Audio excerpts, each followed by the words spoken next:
L'organisation de ces assises traduit sans nul doute la volonté de l'Inde de renforcer la coopération avec l'Afrique. Il est donc de toute évidence que cette relance ne sera pas efficiente sans la prise en compte d'afflux de pays africains, et particulièrement de la République démocratique du Congo, mon pays.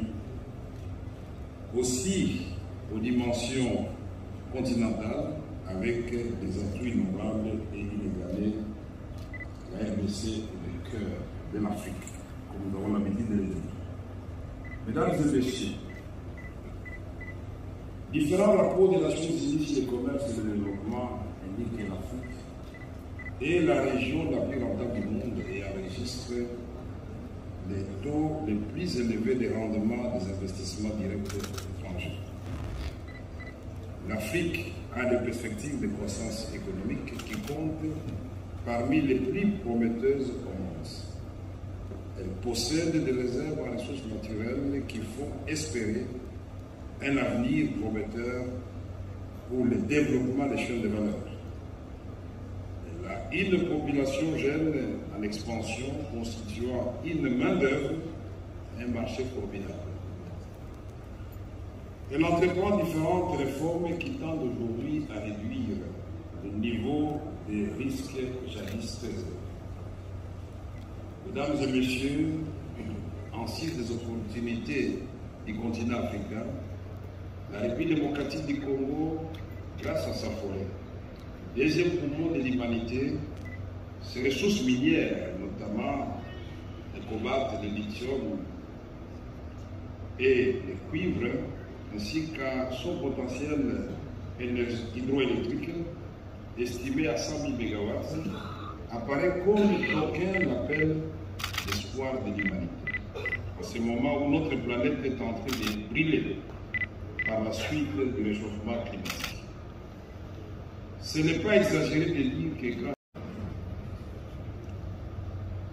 convaincu que la croissance économique est tributaire du développement des infrastructures de communication et de l'énergie, je vous annonce également que mon pays projette la construction, dans un premier temps, du chemin de fer à écartement standard, long de plus ou moins 2500 km linéaires, qui partira du port en eau profonde de Banana, en construction sur l'océan Atlantique, jusqu'à Ouvira, à l'est du pays, en vue de se connecter à Dar es Salaam sur l'océan Indien via Gitega au Burundi.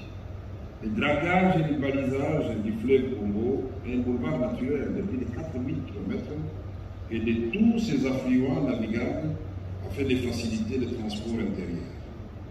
La réhabilitation de la voie ferrée existante, la construction et la réhabilitation des routes d'intérêt national, les investissements dans l'agriculture. Plusieurs chantiers sont donc ouverts. C'est la raison pour laquelle la République démocratique du Congo en appelle au partenariat indien à participer effectivement au financement de ces investissements afin de contribuer à la réalisation des objectifs de l'émergence que ce conclave s'est fixé et qui consiste à créer des synergies pour une croissance partagée. Mesdames et messieurs, pour terminer, une fois de plus, je vous convie à la session spéciale de la République démocratique du Congo qui se tiendra demain à partir de 10 h. D'ores et déjà, je vous souhaite la bienvenue. Je vous remercie.